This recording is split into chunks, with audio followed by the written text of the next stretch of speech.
નમસ્કાર વિદ્યાર્થી મિત્રો, અનુ આધુનિક સાહિત્યના ત્રીજા લેક્ચરમાં આપ સૌનું સ્વાગત છે. આપણે ચર્ચા કરી રહ્યા છીએ નારીવાદી અને દલિતવાદી સાહિત્યની. અનુ આધુનિક સાહિત્યની આ બે ધારાઓ કઈ રીતે પ્રવર્તી, ખાસ કરીને નારી ચેતનાની ચર્ચા આપણે ગયા લેક્ચરમાં કરી રહ્યા છીએ. નારીવાદી આંદોલન પશ્ચિમમાં અને આપણા દેશમાં કયા કારણોસર ઉદ્ભવ્યું એની વાત આપણે ગયા લેક્ચરમાં કરી હતી. એક નજર આપણે ફરીથી એના પર નાખી લઈએ. પશ્ચિમમાં જે નારીવાદી આંદોલન છેડાયું એના જે મુખ્ય કારણો હતા એમાં સ્ત્રીઓને મતાધિકાર નહોતો, ચર્ચમાં જવાનો અધિકાર નહોતો, શિક્ષિત થવાનો અધિકાર નહોતો વગેરે કારણો એની પાછળ હતા. જ્યારે ભારતમાં આપણા કુરિવાજો, કુરૂઢિઓ અને માન્યતાઓને લીધે સ્ત્રીઓને પગની પાની કે ઘરની સંજવારી સમજવામાં આવતી હતી, એના પ્રતિકાર રૂપે નારીવાદી આંદોલન ભારતમાં છેડાયું. આ મુખ્ય ભેદ છે બે સંસ્કૃતિઓમાં છેડાયેલા એક સરખા આંદોલનનો. પૂર્વ હોય કે પશ્ચિમ હોય, સમાજ સદાયથી પુરુષ શાસિત જ રહ્યો છે અને આજે પણ મોટે ભાગે પુરુષના હાથમાં જ બધા નિર્ણયો રહેતા હોય છે. બાળપણથી જ આપણે બાળકને એવું બતાવી દેવામાં આવે છે કે પુરુષ કામ કરવા અને કમાવા બહાર જાય અને સ્ત્રી હોય એ રસોડામાં કામ કરે. એટલે બાળકનું માનસ શરૂઆતથી જ એવું ઘડાય કે મમ્મીઓ હોય એ રસોડામાં જ જોવા મળે અને પપ્પા તો બેગ લઈને બહાર જાય. ભારતમાં આ બાબતે એક ધર્મનું પરિબળ પણ ઘણો મોટો ભાગ ભજવે છે. હાલાકે નારીવાદ અને દલિતવાદ બંનેમાં ધર્મનું પરિબળ, આપણા પુરાણોનું પરિબળ, એમાં લખેલી વાતો ઘણો મોટો ભાગ ભજવે છે. આપણે શરૂઆતનું વૈદિક સાહિત્ય જોઈએ તો એ વખતે શિક્ષા મેળવવાનો અધિકાર સ્ત્રીઓને હતો. એના પુરાવા રૂપે આપણને ગાર્ગી દેવીનું ઉદાહરણ મળે છે, મૈત્રેયી ઋષિકાનું ઉદાહરણ મળે છે. એ બંને ગાર્ગી દેવી તો સીતા માતાના ગુરુમાતા હતા, એમના શિક્ષિકા હતા અને ભલભલા વિદ્વાનોને એમણે રાજ્યસભામાં ચર્ચા દ્વારા હરાવી દીધેલા. એટલે સ્ત્રીઓને શિક્ષણ લેવાનો અધિકાર આપણા ભારતમાં વેદોના સમયથી હતો. એના પુરાવા આપણને વેદોમાં મળે છે. આપણા ધાર્મિક ગ્રંથો છે એ આ વાત સિવાય સ્ત્રીને શક્તિ સ્વરૂપે પૂજે છે. આપણે સૌ જાણીએ છીએ, સીતા, કુંતી, દ્રૌપદી, કૌશલ્યા એ બધા એવા પાત્રો છે કે જે સ્ત્રીની શક્તિ અને સહનશીલતાનું ગૌરવ કરતા હોય એવા પાત્રો છે એ બધા. પરંતુ આ જે બધી આપણી પૌરાણિક કથાઓ છે, આપણે જ્યારે સાહિત્ય અને સંસ્કૃતિ ભણી રહ્યા હતા ત્યારે પણ આપણે આ વાત ચર્ચી હતી અને આજે પણ આપણે એ વાત માનવી પડે કે આપણું જે વૈદિક સાહિત્ય છે, જે પૌરાણિક સાહિત્ય છે, એના જે રચનાકારો છે, જે કર્તાઓ છે, એ બધા મોટે ભાગે પુરુષો છે. એટલે પુરુષોએ પોતાની દ્રષ્ટિથી સ્ત્રીઓને આલેખી છે. એટલે એ જે બધી કથાઓ છે, જે બધી વાર્તાઓ છે, જે બધા પુરાણો છે, એમાં આધિપત્ય મોટે ભાગે પુરુષોનું જ આપણને જોવા મળે છે. એટલે સીતા હોય કે દમયંતી હોય કે શકુંતલા હોય કે અહલ્યા હોય, સ્ત્રીઓ હંમેશા આ બધી કથાઓમાં પુરુષો દ્વારા ત્યજાતી આવી છે. એમનો ત્યાગ થતો રહ્યો છે. કાં તો એમને પથ્થર કરી નાખવામાં આવે, કાં તો એમને જ અભિશાપ આપીને વૃક્ષ બનાવી દેવામાં આવે. દમયંતીની આંગળીમાંથી અમૃત ઝરતું હોય તો એમાં દમયંતીનો કશો વાંક નથી અને તોય પેલી જે માછલી જીવતી થઈને ભાગી જાય તો એનો દોષ દમયંતીને આપવામાં આવે ને એનો ત્યાગ કરી દેવામાં આવે. શકુંતલાની કથા આપણને ખબર છે અભિજ્ઞાન શાકુંતલમાં, કે અભિશાપ શકુંતલાને જ મળે કે એ ભૂલી જશે, એને રખડવું પડશે પોતાના પતિ અને બાળકનો અધિકાર મેળવવા માટે. સીતા વિશે તો આપણને સૌને ખબર જ છે. દ્રૌપદીનું ઉદાહરણ લઈએ તોય આપણે કથા અનુસાર જઈએ તોય આપણને એમ પ્રશ્ન થાય કે એક સ્ત્રીને 5 પુરુષો પરણાવવાની વાત આપણા વૈદિક ગ્રંથો કરે એટલે એ આશ્ચર્યકારક છે. આજના સમયમાં તમે એવી સ્ત્રીને શું નામે ઓળખો છો એ મારે કહેવાની જરૂર નથી, પણ એવી પરીક્ષા દ્રૌપદી આપે અને પુરુષના સંદર્ભે જો આવું કશું હોય તો એ અધિકાર બની જાય કે રાજા છે તો એને 100 રાણીઓ પણ હોય ને 250 પટરાણીઓ પણ હોય, એમાં કશી મોટી વાત નથી. એટલે એવા અધિકાર પુરુષ પક્ષે હોય તો એ અધિકાર અને સ્ત્રી પક્ષે હોય તો એ પરીક્ષા અથવા અનાચાર. એટલે આ જે બધા સાહિત્યો છે, આ જે બધા ચરિત્રો છે, પુરાણો છે, ગ્રંથો છે, એના રચનાકારો પુરુષો છે અને એના કારણે એના જે નિયમો છે એ બધા પુરુષોને યોગ્ય લાગ્યા એ પ્રમાણે એમાં રચેલા છે. આઘાતજનક બાબત છે આ, ઘણાને આઘાત લાગે કે તમે આવું કેવી રીતે કહી શકો, પણ આ હકીકત છે. ન માનો તો તમારી મરજી. તો એટલે કે જેટલી પણ પરીક્ષાઓ હોય એ મોટે ભાગે સ્ત્રીઓના ભાગે આવી હોય. અત્યારે પણ આપણે વિભાજનની વાર્તાઓ કે વિભાજનની નવલકથાઓ જ્યારે આપણે વાંચવા બેસીએ અથવા સાંભળવા બેસીએ તો એમાં બી આપણને જોવા મળે છે કે મોટે ભાગે ભોગવવાનું સ્ત્રીઓને ભાગે આવ્યું છે. દરેક વખતે, દરેક યુગ વખતે મોટે ભાગે સ્ત્રીઓએ ભોગવવું પડતું હોય છે. હવે તમે સાવ આપણા ઘરની પાયરીથી શરૂ કરીને ઠેઠ દેશ વિદેશ સુધી જાઓ ને વિશ્વ કક્ષાએ જાઓ તો પણ આ એક સિદ્ધાંતમાં, ઠોકી બેસાડેલા સિદ્ધાંતમાં ક્યારેય કોઈ અંતર મોટે ભાગે પડતું નથી હોતું. તો આ બધું આપણા ધાર્મિક ગ્રંથોમાં આપણને જોવા મળે છે. એટલે એક તરફ સ્ત્રીને દેવીનું સ્વરૂપ ગણીને એની પૂજા, એની પ્રશસ્તિ કરી છે આપણા વેદો પુરાણોએ, અને બીજી તરફ એને જ હંમેશા ન્યાય અને અન્યાયના કઠેડામાં ઊભી કરી દીધી છે, એને સજા કરી છે. એટલે આપણું જે વૈદિક ધાર્મિક સાહિત્ય છે એ આપણને પૂજનીય નારી અને પુરુષ વૃત્તિનો ભોગ બનતી નારી એવા 2 પાસા આપણને બતાવે છે. હવે સાહિત્ય તરફ આવી, એટલે કે એવું સાહિત્ય કે જે માનવો દ્વારા રચાયું છે. એવું કહેવાય છે કે વેદો અને પુરાણો તો દેવોએ રચ્યા છે. હવે એની સાબિતીઓ તો કોઈ બીજો મહાન પુરુષ લાવી આપે તો ખબર નહીં, પણ આપણે એવા સાહિત્ય તરફ આવીએ જે સાહિત્ય માનવોએ રચ્યું છે અને જેના પુરાવા આપણને મળે છે. તો 1866માં આપણને મહિપતરામ નીલકંઠ પહેલી નવલકથા આપે છે સાસુ વહુની લડાઈ. એની અંદર હિન્દુ સમાજમાં વહુઓની જે અવદશા થતી હતી એનું નિરૂપણ કરવામાં આવ્યું છે. એટલે હવે એ મારે કહેવાની જરૂર નથી કે કેવી અવદશા થતી હતી હિન્દુઓમાં. એના સ્ત્રીઓને બાળ લગ્ન માટે, જો બાળ લગ્નની જ્યારે આપણે વાત કરીએ ત્યારે કહેવાવાળા એમ પણ કહે કે બાળ લગ્ન એ ખાલી છોકરીઓના થોડી થતા હતા, એ તો પુરુષો પણ કરતા હતા. એટલે કે સમાન વયે સ્ત્રી અને પુરુષના છોકરો અને છોકરી નાના હોય અને એ લોકોને લગ્ન કરી નાખવામાં આવે એને બાળ લગ્ન કહેવાય. બરાબર છે?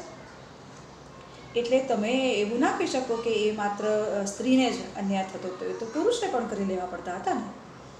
પણ બાળ લગ્ન થયા પછી શું થતું હતું, એટલે ધારો કે બાળ લગ્ન થયા હોય અને સ્ત્રીનું મૃત્યુ થાય, એટલે કે જેના લગ્ન થયા છે એ છોકરી પુખ્ત વયની થઈને સાસરે જાય એના પહેલાં જો એનું મૃત્યુ થઈ જાય તો જે એની સાથે પરણેલો પુરુષ હોય એ બીજી સ્ત્રી સાથે લગ્ન કરી શકતો હતો. પણ ધારો કે પુરુષનું, એ છોકરાનું મૃત્યુ થાય તો એ જે બાળકી કે જે સ્ત્રી કિશોરી હોય એ બીજા લગ્ન કરી શકતી નહોતી. એટલે બાળ લગ્નને સીધો જ સંબંધ સતી પ્રથા સાથે અથવા તો વિધવા ની જે સ્થિતિ થતી હતી એની સાથે જોડાયેલો છે. એટલે એવા ઘણા બધા કુરિવાજો અને કુરૂઢિઓ હતા કે જે તે સમયમાં પ્રવર્તિત હતા. પછી ગોવર્ધન રામે સરસ્વતીચંદ્ર લખી તો એમાં પણ એમણે જ કુમુદનું જે પાત્ર સર્જ્યું છે. તમે આખી નવલકથામાંથી પસાર થાઓ ત્યારે તમને ખબર પડે કે કુમુદે મોટે ભાગે એમાં કોમ્પ્રોમાઇઝીસ કર્યા છે. સરસ્વતીચંદ્રનું જે પાત્ર છે એ પોતે તો પોતાના માનસિક મનોમંથનથી હંમેશા પરેશાન થતો રહ્યો અને એને જે માર્ગ અપનાવવો હતો એ માર્ગ એ અપનાવતો રહ્યો. પણ કુમુદ જે હતી એ ન તો પોતાની મરજીથી પોતાના પહેલાં પ્રેમી અને પહેલાં મંગેતર સરસ્વતીચંદ્ર સાથે પરણી શકી, ન તો જેની સાથે લગ્ન થયા એના ઘરે પણ એ પતિને પણ એ સંપૂર્ણપણે સ્વીકારી શકી અને વિધવા થયા પછી પણ એ પરણી શકતી હતી સરસ્વતીચંદ્ર સાથે ફરીથી, પણ એવું એણે ન કર્યું કારણ કે સમાજના નિયમો એ પ્રમાણે ઘડાયેલા હતા એટલે એણે એવું ન કર્યું. એટલે ગોવર્ધન રામ જેવા પશ્ચિમનું સાહિત્ય ભણેલા વાંચેલા સર્જક એ સ્ત્રી માટે થઈને પોતાની ભારતીય પરંપરામાં જે જડ થઈ ગયેલી માન્યતાઓ હતી એને એ ઓળખી શક્યા નથી. પછી એટલે કે એમણે કુમુદને સહનશીલતાનું પાત્ર બનાવીને ઊભી કરી દીધી. નો ડાઉટ એની સાથે એમણે કુસુમનું પાત્ર પણ સર્જ્યું છે, જેમાં કુસુમ પોતાની મરજીથી ન પરણવું હોય તો એવો નિર્ણય કરી શકે છે એટલે એક છેડો એમણે ખુલ્લો રાખ્યો છે. પણ કુસુમ કરતાં જે નજરે ચડતું પાત્ર છે એ કુમુદ જ છે કારણ કે એ સરસ્વતીચંદ્ર સાથે જોડાયેલું છે એટલે ચર્ચા એની વધારે થાય છે, કુસુમની થતી નથી. એટલે એ જોવા જેવું છે, વિચારવા જેવું છે કે એમણે સ્ત્રી પક્ષે આ રીતે થોડોક અન્યાય તો કર્યો જ છે. પછી કમા મુનશી હોય કે દર્શક હોય એમની નવલકથાઓમાં પણ જે સ્ત્રી પાત્રો છે એ નો ડાઉટ થોડા લડાયક છે, બુદ્ધિશાળી છે અથવા સ્વાભિમાની છે. એટલે કમા મુનશીનું નામ આવે એટલે તમને પહેલી નવલકથા એમની મોટે ભાગે ચર્ચાયેલી ને લગભગ બધાએ વાંચી હોય એવી પૃથ્વી વલ્લભ હજાર. હાલાકે ક્લાસમાં હોત તો માત્ર 2 કે 3 આંગળીઓ ઊંચી થઈ હોત કે સરસ્વતીચંદ્ર વાંચી છે, બાકી બધાએ વાંચી નથી. હાલાકે વાંચવી જોઈએ. તો એમાં પણ જે મૃણાલવતીનું પાત્ર છે એ આખા રાજ્ય ઉપર શાસન કરતું પાત્ર છે. પોતાના ભાઈના નામે એના આડમાં એ આખા રાજ્ય ઉપર, આખા તેલંગાણા પર એ રાજ્ય કરતું પાત્ર છે. પણ એ જ્યારે પૃથ્વી વલ્લભના સંપર્કમાં આવે છે અને પ્રેમમાં પડે છે અને એ પોતાના રાજ્યને પણ નથી ખોવા માંગતી અને પૃથ્વી વલ્લભને પણ ખોવા નથી માંગતી, ત્યારે પૃથ્વી વલ્લભને ન મારી નાખવાનો નિર્ણય મૃણાલવતી લઈ શકતી નથી. એટલે કે એના ભાઈના ઉપરવટે જઈને એ મુંજને બચાવી શકતી નથી. એટલે જુઓ, અહીં પણ સ્ત્રીને છેલ્લે તો નમતું જોખવું પડે છે એવું આલેખન મુનશી કરે છે. એટલે એ જ રીતે દર્શકમાં પણ તમે ઝેર તો પીધા છે જાણી નાયિકાની વાત કરો તો એ પોતાની મરજી મુજબ સ્વતંત્રતા સંગ્રામમાં આગળ તો વધે જ છે, પણ અંતે શું થાય છે? તો આ બધા સર્જકોએ અંતે તો નાયિકાને ક્યાં મૂકી તો કે નાયકના અથવા તો પુરુષના ચરણોમાં જ એનું સ્થાન રાખ્યું. એની પોતાની ઉન્નતિ તો સાધવા દીધી નહીં છે. એટલે કે સ્ત્રીને એક આદર્શના ચોકઠામાં બેસાડી દેવામાં આવી. આ બધા સર્જકોએ એવું જ કર્યું. એટલે સ્ત્રીને સમજી લેવાનું કે એનું સ્થાન અંતે ક્યાં છે તો પુરુષના ચરણોમાં. આધિપત્ય તો પુરુષનું જ રહેવાનું અને એ સ્થાન જે સ્વીકારે, પુરુષના ચરણોમાં રહેવાનું સ્થાન જે સ્વીકારે એ સ્ત્રીને વળી સમાજ સન્માનની નજરે જુએ. એ પાછું એક બીજું કરુણ. એટલે જે સ્ત્રી વિદ્રોહ કરે, ચરણે થવાની વૃત્તિનો ઇનકાર કરે, એને કાં તો ઉચ્છૃંખલ કહી દેવામાં આવે, ચરિત્રહીન કહી દેવામાં આવે અથવા એને સ્વચ્છંદીપણાના કઠેડામાં ઊભી કરી દેવામાં આવે. આ બધા જે સર્જકો હતા એની આગળ જતાં દ્વિરેફ આવે છે, જયંતી દલાલ આવે છે, જયંતી ખત્રી આવે છે, મેઘાણી આવે છે. એ અમુક એવા પાત્રો સર્જે છે કે જે પોતાની મરજી મુજબ વર્તવાની ખેવના રાખે છે અને એ તરફ એ પહેલું ડગલું માંડે છે. જેમ કે દ્વિરેફે ખેમીનું પાત્ર સર્જ્યું છે. તો એ જે કંઈ પણ એ અનુભૂતિ કરે છે એનો એ સ્વીકાર કરે છે. જયંતી દલાલ કે મેઘાણીએ પણ એવા પાત્રો, એવા સ્ત્રી પાત્રો સર્જ્યા છે કે જે પોતાના મનની સાંભળીને એને અનુસરવાની હિંમત રાખે છે. પણ સદંતર જે નારી ચેતનાની વાત આપણે કરી હતી ગયા લેક્ચરમાં, એ ચેતના એ લોકોમાં હજી જાગી હોય એવું આપણને દેખાતું નથી. સ્ત્રી સર્જકોની વાત કરીએ તો વિનોદિની નીલકંઠ છે, લીલાવતી મુનશી છે, લાભુબેન મહેતા છે.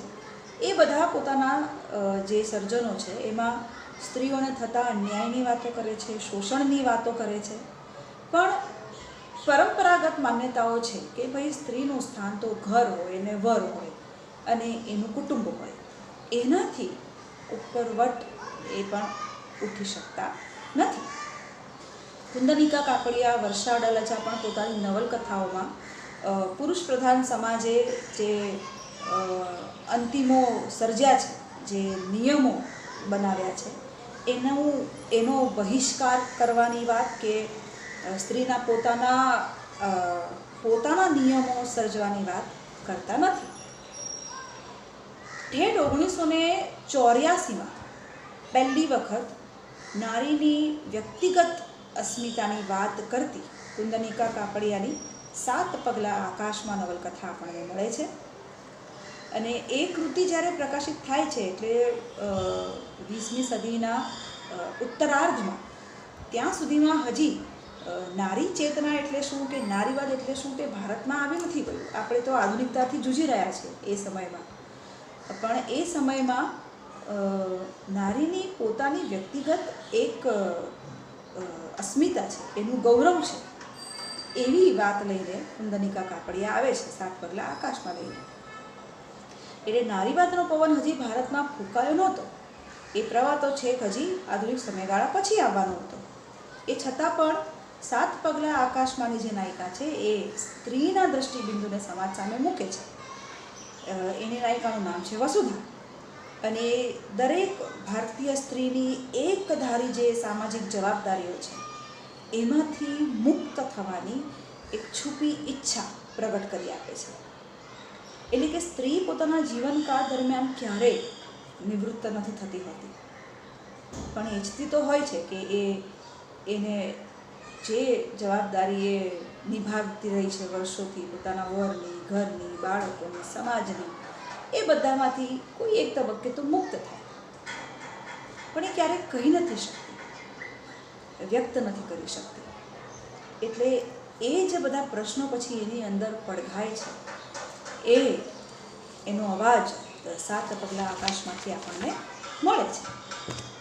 1982માં ઈલા આરબ મહેતા એક નવલકથા આપે છે 32 પૂતળીની વેદના. એમાં પણ સ્ત્રીની મુક્તિની ઝંખના પ્રગટ થઈ છે. એટલે કે પુરુષ પ્રધાન સમાજમાં સ્ત્રીના એક માણસ તરીકેના અસ્વીકાર થયાની વેદના એ 25 સ્ત્રી પાત્રો દ્વારા 32 પૂતળીની વેદનામાં વ્યક્ત થઈ છે. એટલે કે કોઈક ઈશ્વરે 2 જીવ ઘડ્યા, સ્ત્રી અને પુરુષ. પણ એ સ્ત્રી છે અને પુરુષ છે એવું આપણને બતાવનાર ઈશ્વર નથી, એ માણસ છે. એટલે હમણાં જ વચ્ચે એક વિદ્યાર્થી સાથે ચર્ચા થતી હતી ત્યારે કોઈ એક વિદ્યાર્થીએ એવું કીધું કે બહુ બધું વજન હોય એમ કે એ તો મારી ફ્રેન્ડ ઉચકી ના શકે, તો છોકરી છે. એટલે એને કહેવાનું એમ જ થાય કે એ છોકરી છે એવું એને કોને કીધું. એટલે છોકરીને પહેલેથી એવું કે એવું મગજમાં ઠસાવી દેવામાં આવે કે તારાથી વજન ના ઉચકાય, તારાથી દોડાય નહીં, તારાથી ઝાડ ઉપર ન ચડાય. હા, જ્યારે છોકરાઓને બધી છૂટ આપવામાં આવે, તમે છોકરીને પણ એ છૂટ આપી જુઓ નાનપણથી તો ડેફિનેટલી એ પણ એ બધા જ કામ કરી શકે કે જે પુરુષો કરી શકે. અને એવી જ રીતે જ્યારે છોકરાઓ નાના હોય અને એ લોકોને તમે ઘરના કામ શીખવાડો તો બિલકુલ એ સારી રસોઈ પણ કરી શકે અને ઘરના બધા કામ પણ કરી શકે. એટલે માત્ર શારીરિક ભેદ જ ઈશ્વરે આપ્યો છે, પણ એને આપણે ચોકઠામાં માણસોએ બેસાડી દીધી છે. એટલે તમે સ્ત્રીને સ્ત્રી તરીકે નહીં, પહેલાં એક માણસ તરીકે જુઓ, એક માણસ તરીકે એને મૂલવો, તો તમે એનો સ્વીકાર તમે એ રીતે કરો. એવી એક વેદના 32 પુત્રીની વેદનામાં આપણને મળે છે. 1988માં ધીરુબેન પટેલ કાદંબરીનીમાં આપે છે. એમાં સાસુ વહુના સુવાળા સંબંધોની વાત છે. એટલે કે સમાજે એ બી બેસાડી દીધું છે કે ભાઈ સાસુ તો જબરી જ હોય અને વહુ આવે એટલે દીકરો જુદો થઈ જાય. આ ઠોકી બેસાડેલી માન્યતા છે. પણ બંને પક્ષ સ્ત્રીઓ જો સમજદારી દાખવે તો ક્યારેય સાસુ વચ્ચે ઝઘડા થાય નહીં. એ કેવો સંબંધ પછી રચાય એની વાત આપણને કાદંબરીનીમાં મળે છે. તો એ જ ધીરુબેન પટેલ શિમળાના ફૂલ આપે છે. શિમળાના ફૂલમાં પણ શું કરે છે નાયિકા? તો પોતાની શરતોએ જીવવા માટે એ ઘર તો ત્યજી દે છે, વરને ત્યજી દે છે. અને અંતે થાય છે શું? તો જ્યાં જ્યાં એ ફરે છે ત્યાં ત્યાં એને પોતાના જેવી જ સ્ત્રીઓ દેખાય છે. એટલે એની માટે એવી કોઈ જગ્યા જ નથી કે જ્યાં એ પોતાની રીતે રહી શકે. તો અંતે એને ઘર વળી પાછું ફરવું પડે છે. અને કહેવાય શું કે એણે પોતાના સમાજની, પોતાના બાળકોની, પોતાના કુટુંબની ચિંતા કરી. પણ એના મગજમાં જે મનોમંથન ચાલે છે એના જવાબો જ એને ક્યાંય મળતા નથી. તો એ કરે શું?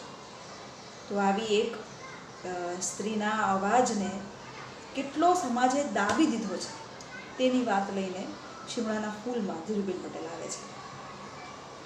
સારિકા પિંજરસ્થા નામની ખૂબ સરસ વાર્તા લઈને સરોજ પાઠક આવે છે. એ મુલવા જેવી વાર્તા છે, એક નારીવાદી અભિગમથી, કે સ્ત્રીનું સ્ત્રી તરીકે, ચલો તમે એને માણસ તરીકે ન મૂલવો તો સ્ત્રી તરીકે તો મૂલવો.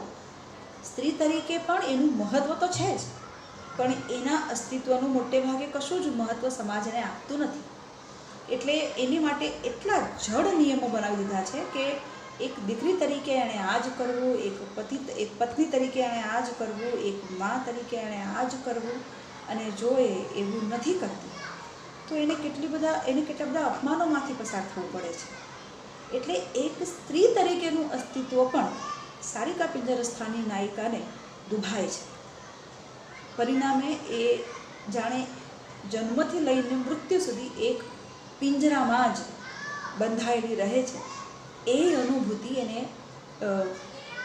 એની માનસિક ચેતનાને કેટલી અસર કરે છે કે એને ચારે બાજુ માત્ર પિંજરું જ દેખાય છે. એક એવું પિંજરું કે જે લોકોને દેખાતું નથી પણ એને અનુભવાય છે. તો આ પણ નારીની વેદના છે.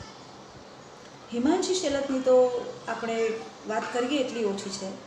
અંધારી ગલીમાં સફેદ ટપકાથી લઈને અત્યાર સુધી એ અઢળક એવી વાર્તાઓ અને નવલકથાઓ આપી ચૂક્યા છે કે જેમાં નારી ચેતનાનો સૂર બરાબર ઝીલાતો રહ્યો છે. એ બળતરાના બીજ હોય, એ અંધારી ગળીમાં સફેદ ટપકા હોય, અકબંધ હોય, સુવર્ણ ફળ હોય.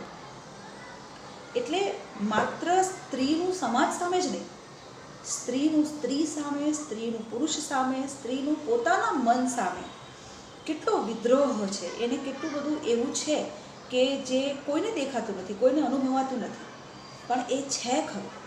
એને પ્રશ્નો છે અને એ પ્રશ્નોને વાચા હિમાંશી શેલતે પોતાના ભરપૂર સાહિત્યમાં આપી છે. અને એ દ્વંદ્વ યુદ્ધ સતત એમના સાહિત્યમાંથી આપણને બહાર આવતું દેખાય છે. આ તો મેં અમુક જ ઉદાહરણો તમને આપ્યા ગુજરાતી સાહિત્યમાં, જેમાં નારી ચેતનાના કે નારીનું આલેખન થયું હોય એવા. એ સિવાય પણ બીજા બહુ જ, આ તો મેં તમને જૂજ અને હાથ વગા ઉદાહરણો આપ્યા કે તમે ગૂગલ કરો ને તમને તરત મળી જાય એવા આ ઉદાહરણો છે. એ સિવાય પણ અઢળક ઉદાહરણો છે નારીવાદના, નારી ચેતનાના અને એને લગતા સાહિત્યના. તમે શોધો તો તમને મળશે. અન્ય ભાષાઓમાં પણ આવા ઉદાહરણો તમને મળે. જેમ કે એક બે ઉદાહરણો આપણે નોંધવા માટે નોંધી લઈએ કે સુરેન્દ્ર વર્માની એક નવલકથા છે મુઝે ચાંદ ચાહીએ, હિન્દી નવલકથા. એમાં એની જે નાયિકા છે એ પોતાના નામ અને અટકનો જ વિદ્રોહ નોંધાવે છે કે મને જે નામ તમે લોકોએ આપ્યું છે ને જે અટક મને સમાજે આપી છે મારે એ નથી જોઈતા, હું ખુદ પોતાને નામ આપીશ, મારે અટકની ક્યાં જરૂર છે, શા માટે મને અટકની જરૂર પડવી જોઈએ, એવો વિદ્રોહ આ નવલકથાની નાયિકા નોંધાવે છે. એટલે નારી ચેતનાનો એક બહુ સરસ નમૂનો છે આ નવલકથા. સ્ત્રીને પોતાને એમ થવું જોઈએ, સ્ત્રીને પોતાને પોતાના અસ્તિત્વ પ્રત્યે, પોતાના હોવાપણા પ્રત્યે પ્રશ્ન થાય તો એ નારી ચેતના છે. અને એને આનુષંગિક જે સાહિત્ય રચાય તે નારીવાદી સાહિત્ય છે. આ પરિકલ્પનાઓ આપણે ધ્યાનમાં રાખવી. એ જ રીતે કૃષ્ણા સોબતીની નવલકથા છે મિત્રો મરજાની. એમાં પણ નારીવાદની એક આખી વિચારધારા તમને જોવા મળે છે. એટલે એક એવી સ્ત્રી કે જે પોતાના શરતોએ જીવવા માટે કેટલું બધું વેઠે છે અને છતાં એ જીવવા માટે દૃઢ છે. મનુ ભંડારી છે, નાસિરા શર્મા છે, આ બધી એવી હિન્દી લેખિકાઓ છે. એ સિવાય પણ તમને બીજા લેખકો પણ વિવિધ ભાષાઓમાં મળશે કે જેમણે નારીવાદી કૃતિઓ આપી છે. અસમિયા લેખિકા ઇન્દિરા ગોસ્વામી અને એમની બહુ ચર્ચિત નવલકથાઓ છે. એક છે છિન્નમસ્તા, એક છે ચેનાબર સ્રોતા. આ બે નવલકથાઓ એમની નારીવાદી વિચારણાને આલેખતી નવલકથાઓ છે. ઉડિયા લેખિકા પ્રતિભા રાયની દ્રૌપદી ખૂબ જ પ્રસિદ્ધ છે. હિન્દી, ગુજરાતીમાં અને અંગ્રેજીમાં એના અનુવાદો પણ થયા છે. નારીના સ્વરૂપને, જેને તમે નારાયણી કહો છો, જેને તમે સહનશીલતાની મૂર્તિ કહો છો, જેને તમે પૂજનીય કહો છો, એ સ્ત્રી જો એક એવી કમ્યુનિટીમાંથી આવતી હોય કે જેની પાછળ એને સાચવવાવાળો પુરુષ ન હોય તો તમે એ સ્ત્રીની કેવી હાલત કરો છો, એ સમાજ કેવી હાલત કરે છે, કહેવાતો ઉચ્ચ વર્ગ એ સ્ત્રીની કેવી સ્થિતિ કરે છે. અને દ્રૌપદીની આખી સંજ્ઞા બદલાઈ જાય છે દ્રૌપદી નવલકથામાં. એટલે કહેવાતા બૌદ્ધિકો એવું કહે છે કે એક સ્ત્રી 5 પતિઓને સેવે તો એ સ્ત્રીને કેવી સંજ્ઞા આપવી જોઈએ. હવે જે આપણા મહાભારતની દ્રૌપદી છે એ દૈવી પાત્ર છે, એ અગ્નિમાંથી ઉત્પન્ન થયેલું પાત્ર છે અને એટલા માટે એ 5 પુરુષોને સેવી શકે. પણ આપણે જે સામાન્ય સ્ત્રીઓ છે એને તો દ્રૌપદી બનાવી દેવામાં આવે છે. એટલે એની પોતાની ઈચ્છા હોય કે ન હોય પણ ગમે તેટલા પુરુષો એનો ઉપભોગ કરે તો એને તમે દ્રૌપદી કહેશો કે બીજું કંઈ કહેશો. એટલે એ સ્ત્રી પોતે કહે છે કે હું દ્રૌપદી બની ચૂકી છું, હવે આવો અને લૂંટો મને. એ કક્ષા સુધીનો આક્રોશ, એ પોતાના અસ્તિત્વ પર ઊભો થયેલો પ્રશ્ન, એના દેહ પરત્વે ઊભો થયેલો પ્રશ્ન આ નવલકથામાં બહુ જ ભયંકરતાથી, બહુ બીભત્સતાથી જીવાયો છે. એટલે તમે વાંચો તો તમને ખબર પડે કે એક સ્ત્રી સાથે આટલો બધો અત્યાચાર એને નારી, તું નારાયણી કહેતો પુરુષ કેવી રીતે કરી શકે. પણ એવું થાય છે, સામે આવે તો જે ખબર પડે છે, બાકી એ નજરની બહારથી નીકળી જાય છે. તો નારી ચેતના અને નારીવાદી સાહિત્યની આટલી વાત પૂરતી રહેશે પરીક્ષાલક્ષી પ્રશ્નો માટે. હવે આપણે થોડુંક દલિત ચેતના વિશે જોઈ લઈએ, કારણ કે એ પણ આપણા અભ્યાસક્રમમાં છે અને જે કૃતિ આપણે ભણવાની છે એ દલિત ચેતનાની કૃતિ છે, એ નારીવાદી સાહિત્યની કૃતિ નથી. તે છતાં એમાં ક્યાંક ને ક્યાંક નારીવાદ પડઘાતો હશે, એ હું તમને કહીશ. જો પડઘાતો હશે તો એ વિશે આપણે ચર્ચા કરીશું. પણ થોડુંક આપણે દલિત ચેતના વિશે પણ જોઈ લઈએ. તો આપણે જ્યારે દલિત એવું નામાભિધાન કરીએ છીએ ત્યારે આપણી સમક્ષ કેવા લોકો આવે છે? તો નીચી કોમના, અભણ લોકો, જે મેલું ઉપાડનાર લોકો છે, કચરો વાળનાર લોકો છે, છેવાડાની વસ્તીમાં રહેતા લોકો છે, જેને અવર્ણ એવું કહેવામાં આવે છે, એવા લોકોનો સમુદાય આપણી નજર સમક્ષ તરવરે છે. આપણે એવા લોકોને દલિત કહીએ છીએ. સાહિત્યમાં દલિતની જે વિચારધારા છે એ માત્ર આ સંદર્ભે નથી. પહેલાં તો આપણે એ સમજી લઈએ, બરાબર છે. પણ જે દલિતોની વાત હાલ મેં કરી કે એવા દલિતોનો સમુદાય આપણા સમક્ષ આવે છે, તો એ સાવ ખોટું પણ નથી. દલિત સાહિત્યનું જે મૂળ છે એ ડૉક્ટર બાબા સાહેબ આંબેડકરની વિચારધારામાં પડ્યું છે. એ આપણે સૌ પ્રથમ જાણીએ. સદીઓથી ચાલી આવતી આજે દલિતોની સ્થિતિ, એનો ચિતાર આપણને દલિત સાહિત્યમાં મળે છે. એમનું શોષણ, એમને કચડવાની વૃત્તિ, પશુની જેમ એમને ધૂતકારવાનું વલણ, જમીનદારી પ્રથામાં નીચલી જાતિ સાથે થતી એમની સાથે થતા દુર્વ્યવહારો, એમની થતી દુર્દશાઓ વગેરેની સામે બાબા સાહેબ આંબેડકરે લાલ આંખ કરેલી અને એ નીચી જાતિના ગણવામાં આવતા કહેવાતા દલિતો પર થતા અત્યાચાર અને અન્યાયને ખતમ કરવા માટે તથા દેશમાં સમાનતાનો એક ભાવ લાવવા માટે, એવી સમાનતાની ભાવનાને ઉદ્ભૂત કરવા માટે બાબા સાહેબ આંબેડકરે ખૂબ બધા લેખો લખ્યા અને એમની એક આખી પેઢીની વૈચારિક પરંપરા જે હતી એમાં ક્રાંતિ એમણે આણી. મરાઠી સાહિત્યકાર અર્જુન ડાંગળે એમણે નોંધ્યું છે કે આજે એ દલિતો તેમના મસ્તક ઊંચા કરી શકે છે તો એનું શ્રેય ડૉક્ટર આંબેડકરને ફાળે જાય છે. આ જે સામાજિક જાગૃતિની જે સાહિત્યિક અભિવ્યક્તિ હોય એને દલિત સાહિત્ય કહેવાય. આ એમણે આપેલી દલિત સાહિત્યની વ્યાખ્યા છે. તો આંબેડકર જ્યારે મૃત્યુ પામ્યા તો એમણે એ જે આખી એક પેઢી એ દલિતો માટે એમણે કામ કર્યું, નવા નિયમો બંધારણમાં પાસ કરાવ્યા અને એ લોકોને સન્માન મળે એ માટેની એમણે લડત પોતાના લેખો દ્વારા, પોતાના આપેલા બંધારણમાંના અનુચ્છેદો દ્વારા જે છેડી, એને કારણે એક આખી પેઢી વિચારતી થઈ. પણ એ પેઢી જે હતી એ દલિતોની જ પેઢી હતી અને એમને પોતાના માટે એવા પ્રશ્નો ઊભા થયા કે અમારે આ લડતને આગળ લઈ જવી જોઈએ. તો એમના મૃત્યુ પર એમને શ્રદ્ધાંજલિ આપવા માટે સામાન્ય જે લોકો હતા, જે મૂળે દલિતો હતા ખાસ કરીને, એમણે એમને અંજલિ અર્પતા કાવ્યો રચ્યા અને એનું સંપાદન ડૉક્ટર રમેશચંદ્ર પરમારે અંજલિ નામે જ કર્યું. આ રીતે દલિત કવિતાઓનો પ્રારંભ થયો. આપણે એવું કહી શકીએ કે અહીંયાથી દલિત કવિતાઓ શરૂ થઈ. એ અંજલિ કાવ્યો પ્રતિષ્ઠિત થયેલા કોઈ સાહિત્યકારોએ કે મંજેલા કવિઓએ નહોતી લખી. એ સામાન્ય લોકોએ લખેલી કવિતાઓ હતી.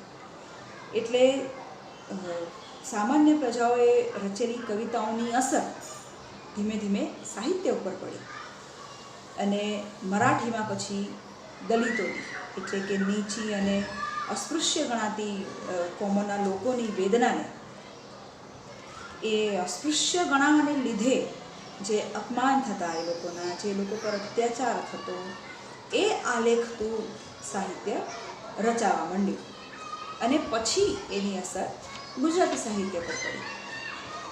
1929માં મનોહર ગંગેરા નામના એક દલિત યુવાને આંતરચેતના નામનું એક કાવ્ય લખ્યું અને એમાં એણે પોતાની સંવેદના વ્યક્ત કરી અને એક પંક્તિ એવી લખી કે હળધૂત થઈ હળવો પડ્યો, જીવન પશુના તુલ્ય છે, અવતાર લીધો હિંદમાં, એ શું અમારી ભૂલ છે.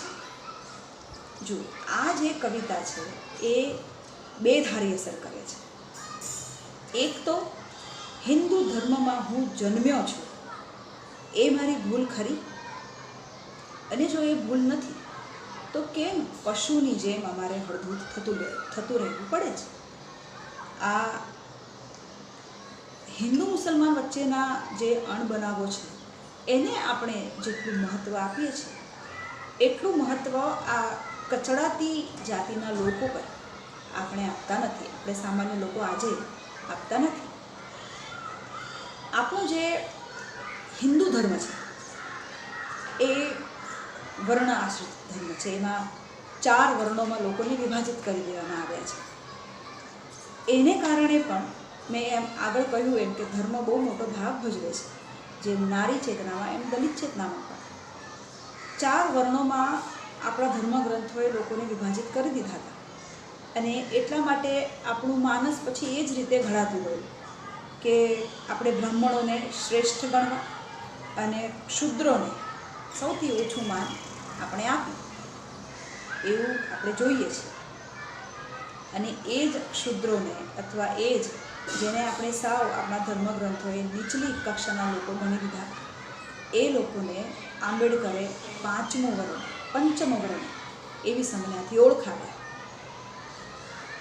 ડૉક્ટર રમેશચંદ્ર પરમારે 1975માં પેન્થર નામનું એક સામાયિક શરૂ કર્યું, જેને લીધે ગુજરાતી દલિત સાહિત્યના પ્રારંભ થયા.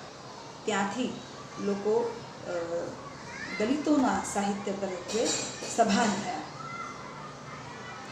એ જે પેન્થર નામનું સામાયિક હતું એમાં આંબેડકરની વિચારધારાને જ મહત્ત્વ આપવામાં આવ્યું. 1978માં કવિતાઓનું એક સામાયિક આક્રોશ નામે શરૂ થયું અને એમાં નીરવ પટેલ, દલપત ચૌહાણ, પ્રવીણ ગઢવી, યોગેશ દવે એવા જે દલિત કવિઓ હતા એમને એ બધા કવિઓએ દલિતોના દુઃખો, એમની પીડાઓ, એમના અપમાનો, એમના પ્રત્યે દાખવવામાં આવતી ઘૃણાઓ, તિરસ્કારો, એ લોકોએ કરવી પડતી વેઠ, એ લોકો પર થતી હિંસા, એ લોકોની ગરીબી, લાચારી, એ લોકોનું થતું શોષણ, એ લોકો પ્રત્યે રાખવામાં આવતો ભેદભાવ, અળખાપણું, અસ્પૃશ્યતા વગેરે સામે આક્રોશ અને આક્રંદ કરતી કવિતાઓ આ બધા કવિઓએ એની અંદર મૂકી. 1979માં દલપત ચૌહાણે પછી કાળો સૂરજ નામનું પણ એક સામાયિક શરૂ કર્યું અને એને લીધે પણ જે દલિત સાહિત્ય હતું એને હજી વેગ મળ્યો. એ પછી તો અઢળક સામાયિકો આવ્યા અને ઘણા બધા દલિત સાહિત્યકારોએ કવિતાઓ આપી. પછી તો શબ્દસૃષ્ટિ અને પરબ જેવા જે આપણા સામયિકો છે એમાં પણ દલિત કવિતાઓ અને દલિત રચનાઓ આજે આવે છે અને દલિત સાહિત્ય ઉપર એક આખા વિશેષાંકો પણ આપણને મળે છે.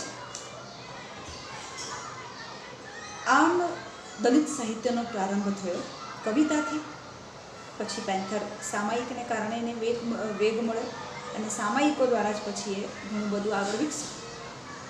આવા અમુક ઉદાહરણો તમારે નોંધવા હોય તો નોંધી લો. આવી અમુક દલિત સર્જકો અને એમના કાવ્ય સંગ્રહો, જેમ કે મધુકાંત કલ્પિત નામના દલિત સર્જક છે, એમનો એક કાવ્ય સંગ્રહ છે કેશરિયા ટશરનું આકાશ. સુરેશ બારિયાનો કાવ્ય સંગ્રહ છે બળાત્કાર. જયંત પરમારનો કાવ્ય સંગ્રહ છે તારા ઘર સુધી. શ્યામ સાધુનો કાવ્ય સંગ્રહ છે યાયાવરી. પથિક પરમારનો કાવ્ય સંગ્રહ છે ઝંખના પથિકની. દ્વિદલ, વત્તા એ પણ એમના કાવ્ય સંગ્રહો છે. આ બધાની અંદર દલિતોની પીડાને વાચા મળી છે. હવે તમે આ બધા કાવ્ય સંગ્રહો ઉંચકો અને તમે જ્યારે વાંચો ત્યારે એવું બને કે અમુક રચનાઓમાં તમને એવું લાગે કે આ જે પાત્રની વાત કરી છે એ દલિત નથી અને છતાં એની પીડાની વાત થઈ છે. તો એનું કારણ શું છે એ આપણને ધીમે ધીમે આગળ જેમ આપણે સમજતા જઈશું દલિત સંજ્ઞાને તેમ આપણને સમજાશે.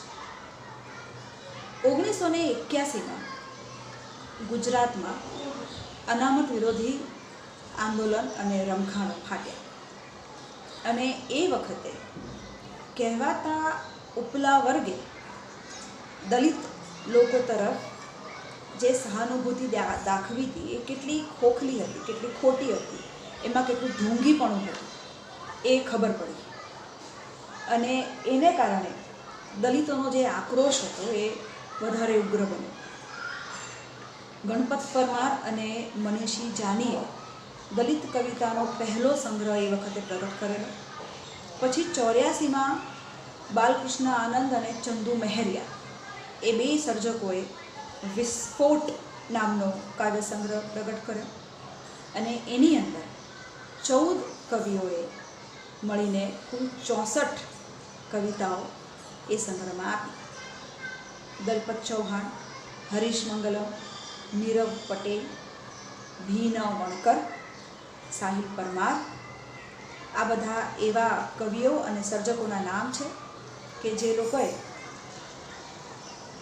દલિત કવિતાઓ આપી છે, પણ એ કવિતાના નામે કવિતાઓ નહીં, જેમાં કાવ્યત્વ હોય, જેમાં સર્જનાત્મકતા હોય એવી કવિતાઓ આ લોકોએ આપી છે. એટલે એટલા માટે આ દલિતોની રચનાઓ ધીમે ધીમે સાહિત્ય બની, કારણ કે એમાં કાવ્યત્વ અને સર્જનાત્મકતા પણ જોવા મળે. તો આગળ જતાં એક એવી માન્યતા પછી ધીમે ધીમે પ્રવર્તવા લાગી કે દલિત સાહિત્ય તો દલિતો જ આપી શકે. પણ પછી આવ્યા જોસેફ મેકવાન અને એમણે વ્યથાના વિતકમાં સરસ મજાના રેખાચિત્રો આપ્યા અને એવું સાબિત કરી બતાવ્યું કે નહીં, દલિતો જ દલિત સાહિત્ય આપે એવું નથી. જે લોકોએ પોતાની નજરે દલિતોને જોયા છે એ લોકોની પીડાઓ સમજે છે અને એવું પણ એને વાંચા આપી શકે છે. એમણે આંગળિયાત નામની નવલકથા આપી, જેમાં પણ આપણને દલિત સૂર જોવા મળે છે. તો જોસેફ મેકવાનથી ગદ્યનો પ્રારંભ થયો દલિત સાહિત્યમાં. પછી તો વાર્તા, નવલકથા, નિબંધ, રેખાચિત્રો, લઘુકથાઓ, વિવેચનો, આત્મકથાઓ અને મોટા ભાગના સાહિત્યિક સ્વરૂપોમાં આપણને દલિત સાહિત્ય રચાય અને આપણને મળ્યું. આત્મકથાની વાત કરીએ તો બી કેશર શિવમે સૌથી પહેલી દલિત આત્મકથા આપી અને એને સૌથી પહેલી દલિત આત્મકથાનું પારિતોષિક પણ મળ્યું. મોહન પરમાર, હરીશ મંગલમ એ બધાએ પણ પછી નવલકથાઓ આપી અને એમાં આપણને દલિત ચેતનાનો સૂર જોવા મળે છે. તો આપણે દલિત સાહિત્યમાં સર્જાયેલા સાહિત્યની થોડીક વાત કરી. અત્યારે હજી મૂળ દલિતનો અર્થ આગળ જતાં વિકસ્યો હતો એની વાત આપણે કરવાની બાકી છે અને એની સાથે સાથે આપણે કાળો અંગ્રેજ પણ એની પણ ચર્ચા કરીશું. એટલે જેને આપણે દલિત કહીએ, નો ડાઉટ શરૂઆતમાં જ્યારે દલિત સંજ્ઞા અસ્તિત્વમાં આવી ત્યારે એ એવા લોકો માટે આવી હતી કે જે લોકોને ખરેખર દલિત કહેવાતા. એટલે જે લોકોને શિક્ષાનો અધિકાર નહોતો, જે લોકોને સવર્ણ સાથે ઉઠવા બેસવાનો અધિકાર નહોતો, જે લોકોનું કામ જ હતું જમીનદારોની સેવા કરવાનું અને સાફ સફાઈ કરવાનું. એમની સ્ત્રીઓને કોઈ પણ, તમે મિર્ચ મસાલા ફિલ્મ જુઓ તો તમને તરત ખ્યાલ આવે કે જે ઉચ્ચ અધિકારીઓ હોય, જે કહેવાતા મોટા લોકો હોય, એ લોકો આવા દલિતોની સ્ત્રીઓને ગમે ત્યારે ભોગવી શકતા, અપમાન કરી શકતા અને લાતો મારીને કાઢી પણ શકતા. તો આ જે નિમ્ન વર્ગના ગણાતા લોકો હતા એ જ લોકો દલિતની સંજ્ઞા હેઠળ આવતા. પણ જેમ જેમ આ સંજ્ઞા વિકસતી ગઈ તેમ તેમ એક મુખ્ય સૂર એમાંથી ઊભો થયો અને એ સૂર એવું કહેતો હતો કે દલિતોની મુખ્ય પીડા શું છે? તો લોકો દ્વારા, કહેવાતા સવર્ણો દ્વારા, ઉચ્ચ વર્ગના લોકો દ્વારા એ લોકોનું કચડાવું, એ લોકોના અત્યાચારનું ભોગ બનવું, એ લોકોનું અપમાનિત થવું અને એને કારણે પછી જ્યાં જ્યાં પણ આ કચડાવાની ભાવના, આ અપમાનની ભાવના, આ અત્યાચાર થયાની ભાવના જોવા મળતી, એ બધું ધીમે ધીમે દલિત સાહિત્ય કહેવામાં માંડ્યું. એટલે કે દલિત સાહિત્ય એટલે માત્ર દલિતોના વર્ગોનું સાહિત્ય નહીં, પણ એ દરેક કચડાયેલા વર્ગનું સાહિત્ય, દરેક અત્યાચાર થયેલા અને વેઠતા લોકોનું સાહિત્ય, એ બધું ધીમે ધીમે દલિત સાહિત્યના નામે ઓળખાવા લાગ્યું. એટલે જ્યારે આગામી લેક્ચરમાં આપણે કાળો અંગ્રેજની વાત કરીશું ત્યારે આ પ્રકારના સાહિત્ય પર પણ આપણે થોડો દૃષ્ટિપાત કરીશું. મને આશા છે કે તમે બધાએ કાળો અંગ્રેજ મેળવી લીધી હશે અને એને વાંચવાની પણ શરૂ કરી દીધી હશે અથવા વંચાઈ ગઈ હશે.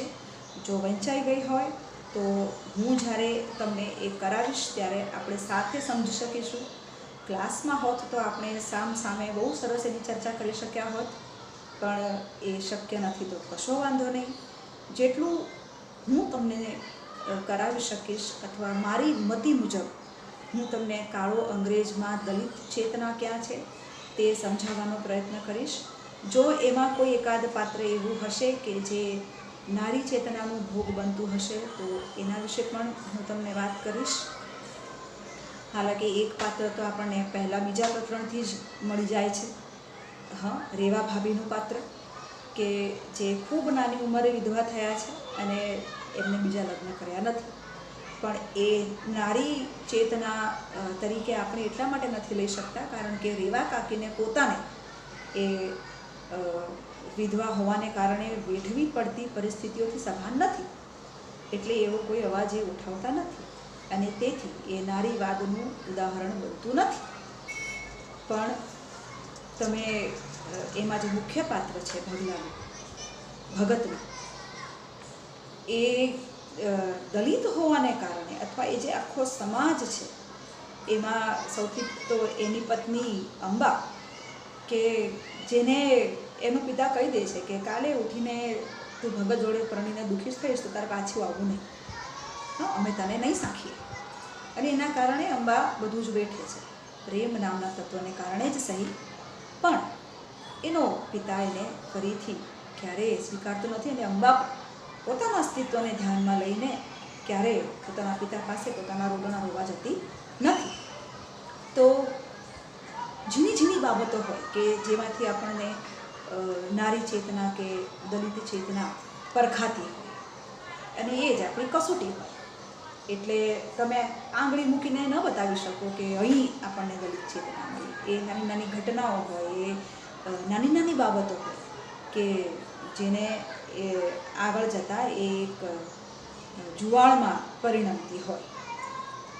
તો આગામી લેક્ચરમાં આપણે કાળો અંગ્રેજ અને દલિત ચેતનાની સંજ્ઞા એને વધારે વિસ્તારથી સમજીશું. ત્યાં સુધી વાંચતા રહો, સ્વસ્થ રહો, સુરક્ષિત રહો અને નોંધ કરતા રહો.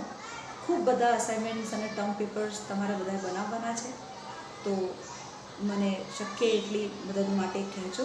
મારાથી બનશે એટલી હું મદદ તમને કરીશ. કોઈ પણ પ્રશ્ન હોય તો હું દર વખતે કહું છું એમ ફરીથી કહું છું કે પૂછતા રહો.